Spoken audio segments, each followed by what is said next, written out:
पण मुलं लय हुशार होती. त्यांना माहितीये हे पाण्याचं घोट घ्यायला तयार नाही, अन्न खायला तयार नाही, हा माणूस किती दिवस जागणार अशाने.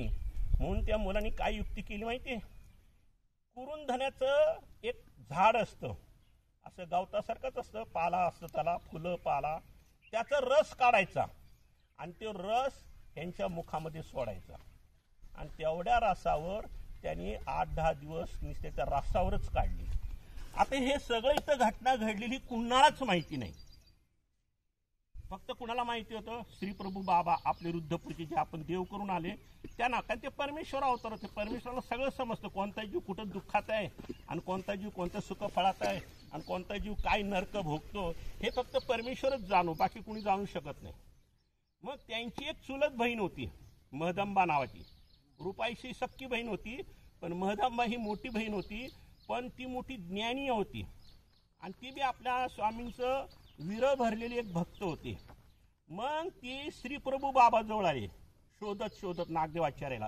हे कुठं गोदावरीच्या नदीत पडले का कुठं पडले, काय पडले, असं शोक करत करत ते श्रीप्रभू बाबाजवळ आले आणि श्रीप्रभू बाबांना हात करून विनंती केली की जी आमचे नागदेव दिसत नाही, नागू बाबा दिसत नाही, असे ते बोलू लागले.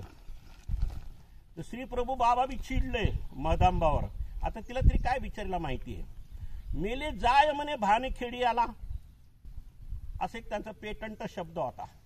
मेले जाय म्हणे भानखेड्याला, किती एकदम कावरी बावरी झाली. आता भानखेडी का लहान आहे का, एवढं मोठं जंगल, एवढ्या जंगलात कुठं बघणार हो बाई माणूस एकटी. आणि ती बिचारी पायी चालत आली पैठणवरना, कळलं का, बेलापूरवरून पायी चालत आली. तिचे 8-15 दिवस ते चालण्यातच गेले असते. नागदेवाच्या अगोदरच निघून आले होते आणि आल्यानंतर ती हा भानखेडी जंगलात फिरू लागली, पण तिनं काही नागदेवाचार्य काही सापडना. मग ती दुःख करू लागली.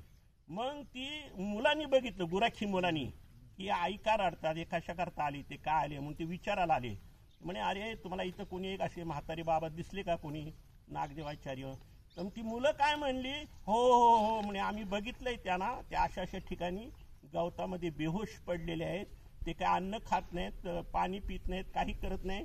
मग तुम्ही काय केलं त्यांच्यासाठी. तर ते म्हणे आम्ही त्यांना कुरुन धन्याचा पालाचा रस आम्ही त्यांच्या तोंडात सोडला, त्याच्यामुळे ते फक्त डोळे उघडून बघतात पण बोलत नाहीत.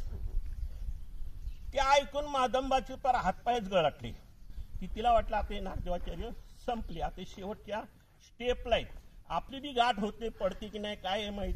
म्हणून ती काय झाली, रडू लागली.